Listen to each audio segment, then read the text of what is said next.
나는 해방 이후 혼자 북에서 내려온 아버지와 제주가 고향인 어머니 사이의 장남으로 태어난 홍재화라고 합니다. 1953년에 태어나 올해 세상을 떴으니 햇수로 66년을 이승에서 살았네요. 하지만 제정신으로 산 날은 절반도 되지 않습니다. 29살이던 1981년 7월 27일 밤이 내 인생을 바꿔놨습니다. 동네 식당에서 그날 저녁부터 술을 먹다 꽤 취했습니다. 11시 반쯤 TV를 보다 김일성이가 정치를 잘한다. 전두환도 어려서 정착이는 틀렸다고 내뱉었다가 손님들과 시비가 붙었습니다. 까맣게 잊고 있었는데 넉 달 뒤 경찰이 집으로 들이닥치더니 나를 잡아갔습니다. 별다른 설명도 없이 말입니다.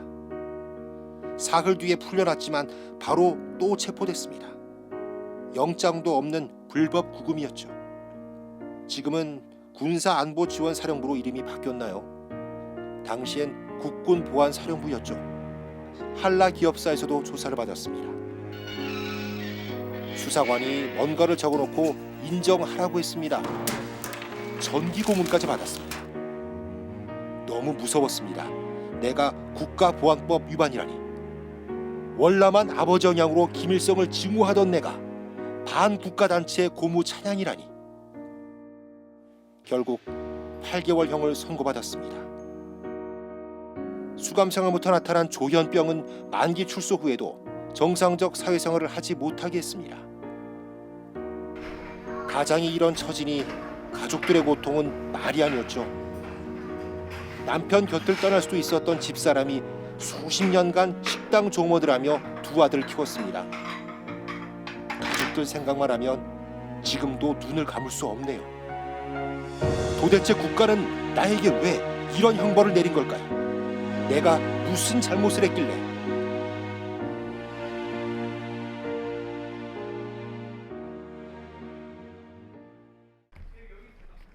취재진은 홍재화 씨를 수사했던 당시 경찰관부터 찾아 나섰습니다.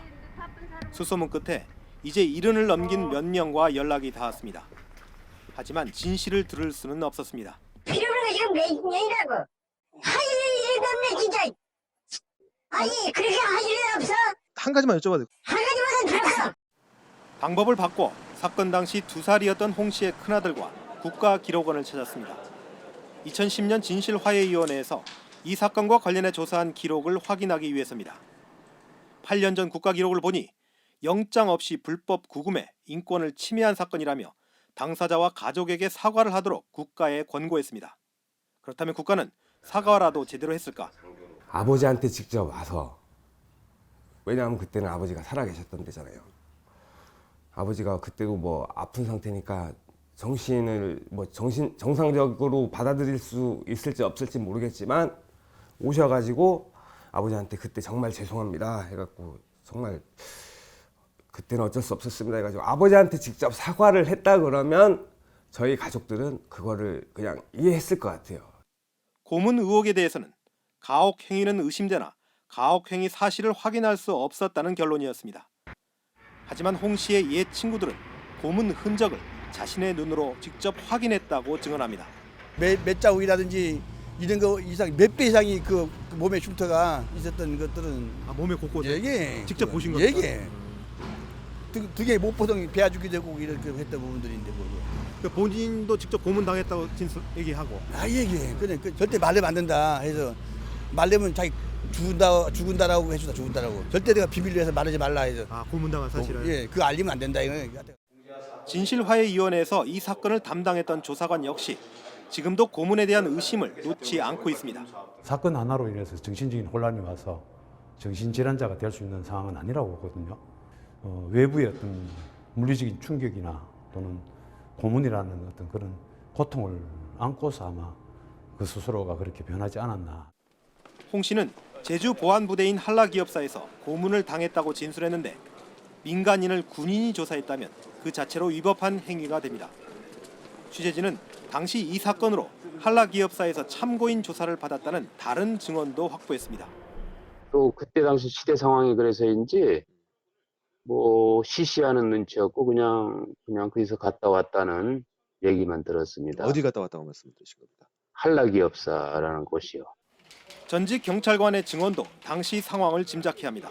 기무사가 이제 우리 경찰 비천이 역할들을 했다고 그때는. 아, 그러니까 민간인들도 막 그렇죠, 그렇죠. 예, 그렇죠. 예, 그런 게 있어요.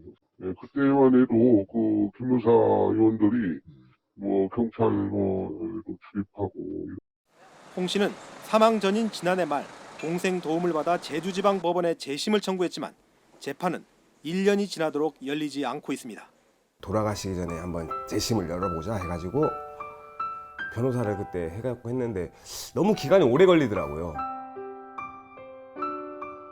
지금은 1년이 넘었는데 그러니까 아버지가 돌아가시기 전에까지는 저는 무조건 그게 뭐 진행이 될 거라고 생각을 했었거든요. 근데 그게 안 되는 것 자체도 그냥 우리는 일반인이잖아요. 그러니까 그냥 신경을 안 쓰는 것 같긴 하거든요.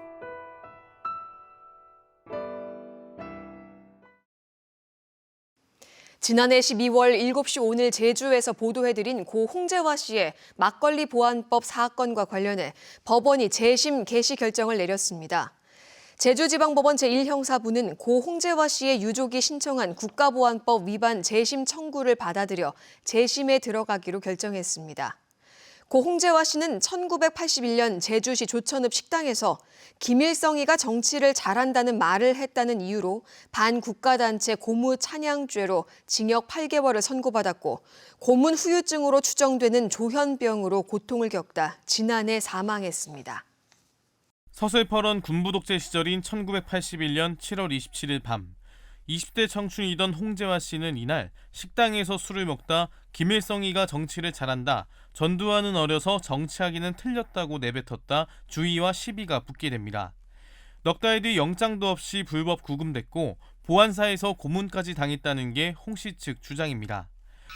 홍 씨는 국가보안법상 고무찬양죄로 징역 8개월을 살았는데 지난해 숨질 때까지 조현병 증세로 정상적인 사회생활도 불가능했습니다. 진짜 몇 년입니까 지금? 38년.